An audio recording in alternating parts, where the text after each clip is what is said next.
pi Voltaire ke dub daro raja ke kiri ke jamu yo bandem yo le dwara ma chane adaptne te ke tuwe jekten to kai ke ne de dong china adap na ka Voltaire ngeje ne ko ne de la gor ken no ko Voltaire en gure ke chiang ko ya na adap kerem chima o ngo da cha ko luok bote run che luok de che luok de leng moda ngai ko az put ta na ne de ngadro ke na kana ji che kula o de ya mi je ke lo de ya ke kana Voltaire ke jo ngo mi je jo longo bol te manang ro de je ke ne di ti che na adap ke ngode ko ram de ria de leng ne di an ka lo da te bol ko bol raja dong chalat roj mi che be de je ka chi an ka roada riu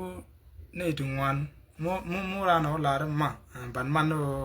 chi ada an gadu ka dor me be shingten an tiel long ka men dong la gada la ja te long ba mar let ka do da be je do no di ji de mala de kamo chana bela de ka we can more understand kram chira mo te bol ka ten me berten ko di to ga ne chen da ka je ke bol do to le jen bele ko joga ron ta gor to wi la to te mara jise tele ke lot tele me de len riem raf del ko andong cha lel kon riem raf del ko me nanye te dial ajin cho gor bulo ka chiangwa so jo te chiangwa mi chwa biling mi language mi chu ben nafen kam family kada ke bol ko bol dini jen ram di ke chiang ko karun okay aku to ka dop chen gwa mi to joy ko do ba dong mi nga je put en de ro pal pin chen te che teng te jiz mi nga de na ler ka do run te le mi chalar den lar je tel chana bu ler ka do run mi kan ji se kan accept che deny che te mi chwa ju lo ko bol a chiang chen da no nen ba ga ro ai community Tero mi chanyo giling mulat ke galwa bum na jo community something wrong going on in our community. La go discussion. Te ke ne dichero ke dalo ko ba dor me mo na re ga. Bna nyurte na gor na. Ne nyur. Community dan te ke riek change ber ko nak. Mi cha wo chwal ga dol community tel ne te be. Talna kama te ga dol mi cha chol mi dol jilu ko da la tele community nyur ga na ngwan na e jilu ko ti kan di community ta nakata ki ga jilu ko te la wa ching ne ti kan ching re ga mbale ji ga tik de be je e mi chen nan ga lo so ko no mo chen nan ta jilu ko gor ko no baro la tim ke ba ga jo yena yen chia ri kuna chia ga pen chia ga kap ni al chia ga ler kuma ka chi ken ta dong la din ga kop o ye la to good no so ko dong kana nga jete mo ko na pa la gambe lo dong ko pa lo chara na me ko dini na mo gad me de gwar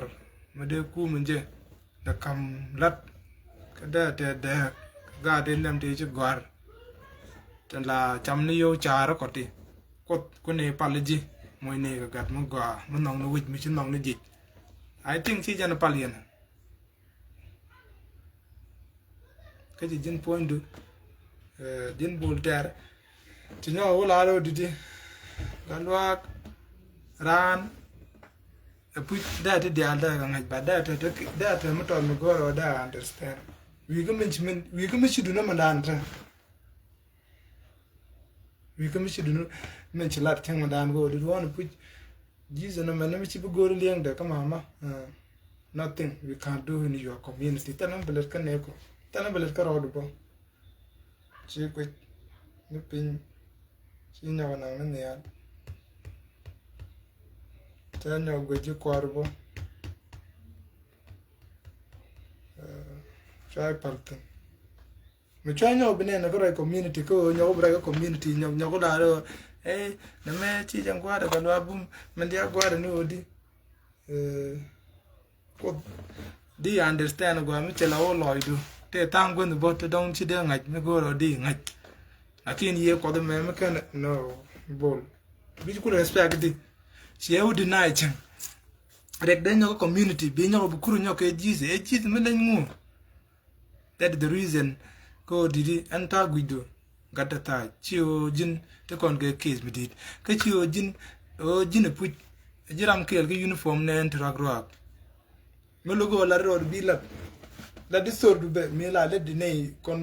ta lok de ale ko en ta kon cholo debit to me guru le ro du baro ri di ne bien la lo ko isto di me dan di malar ke media me jiran ko me ken je kon che me de ken ki ni cham ko da dong da dot jin bolte lakini en god yar chawa ka shutin chai yen ka tijin anything you do bro ani ma chala do ma dong di wala lo ko di yim je shilat ngi je da kana goide you know